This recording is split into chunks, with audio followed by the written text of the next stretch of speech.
This story is for the children. Oh, the children of the world.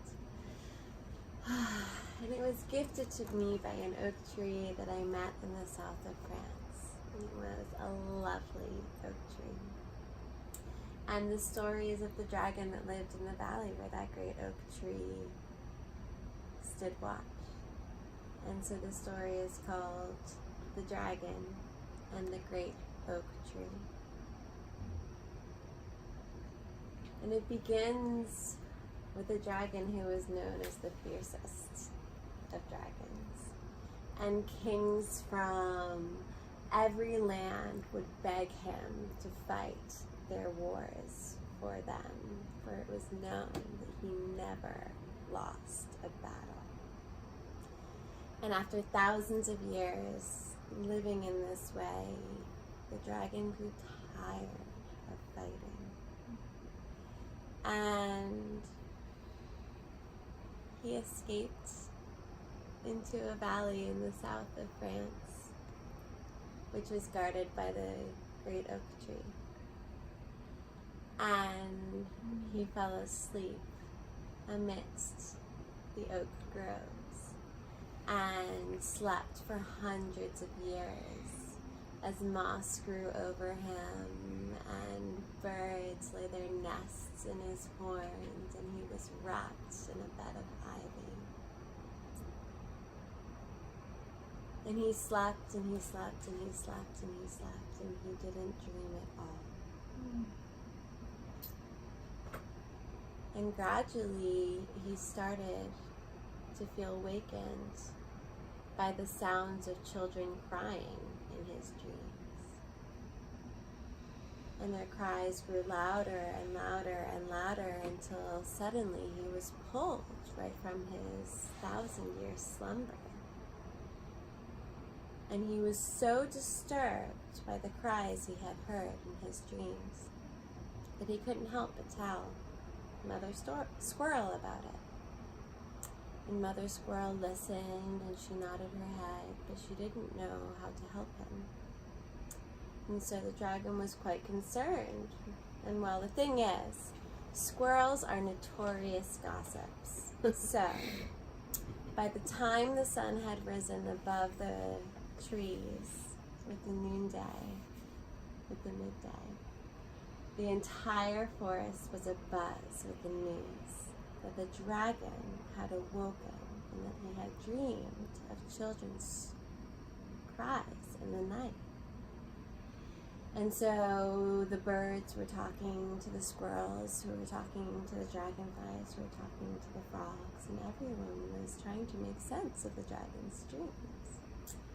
And it just so happened that a sparrow was flying by and overheard the chitter-chatter of the forest.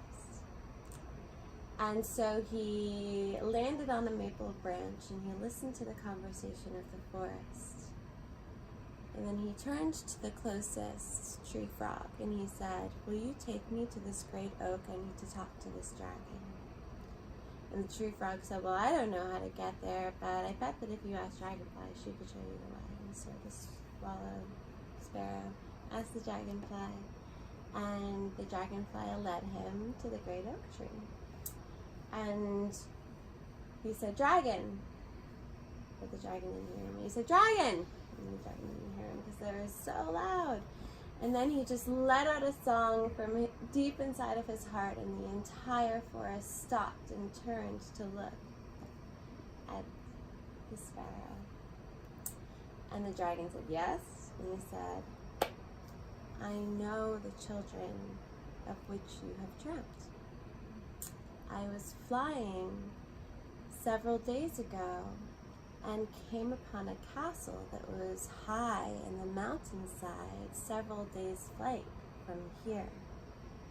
And the castle was shrouded in darkness, and no other birds or living beings would dare to go close there. But I'm no ordinary sparrow, and I like dark things, and I was curious. So I flew up to the castle, and I looked inside the great glass window, into a room that was filled with a great fireplace that was burning.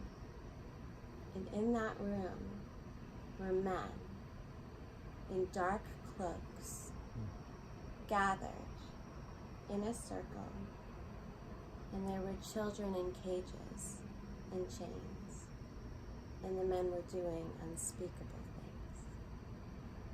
And the dragon said, "Where is this castle?" And the sparrow said, "It's several days' flight this way, I can show you." And the dragon said, "Okay," and they took off. Wow. What takes several days for a sparrow takes several moments for a dragon.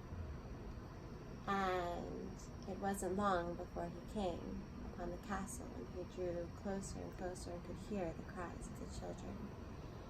And their cries lit a fire in his belly.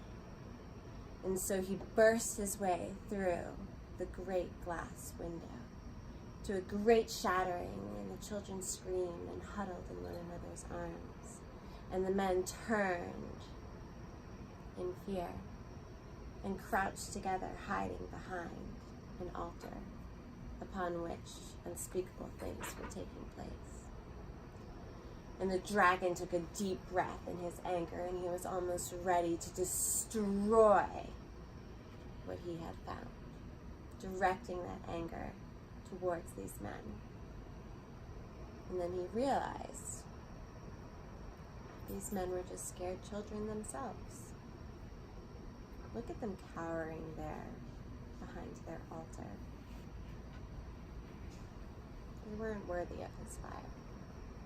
So he just looked at them and he said, "Never again." And then he called to the children, and they climbed aboard his back. And the older ones freed the younger ones from cages.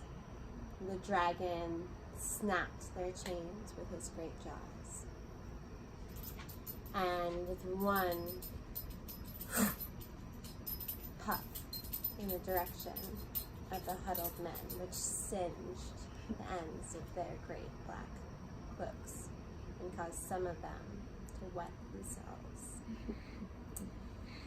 he burst free from the castle. And he flew with the children on his back to the valley in the south of France, into the shade of the great oak tree. And by the time the sun had raised its head above the horizon the next morning, the entire forest was abuzz with the story of the dragon found cuddling with children in the forest, under the shade of the great oak tree.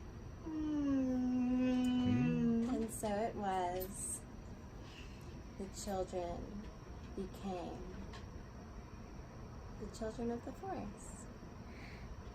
And they learned to scavenge with the squirrels. They learned to hunt with the fox. They learned to sing with the birds. And they learned to tell stories with the butterflies and to work together with the bees. And in time, many of their hearts healed. And some forgot about the castle. Others remembered it like it was a dream. But always they were safe under the shade of the great oak tree with the dragon looking over them. And of course, if any of them wandered too far from the great oak tree, then the watch cat would bring them back. Until they grew older, and in time they started to wander further and further and further. And some of them, many of them reintegrated back into society, and they found happiness and joy in their lives. And some remembered.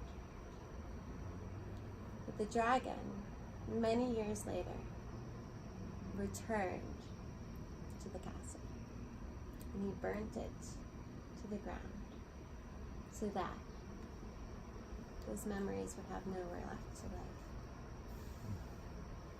And so it was that the children were saved and healed by the dragon in the great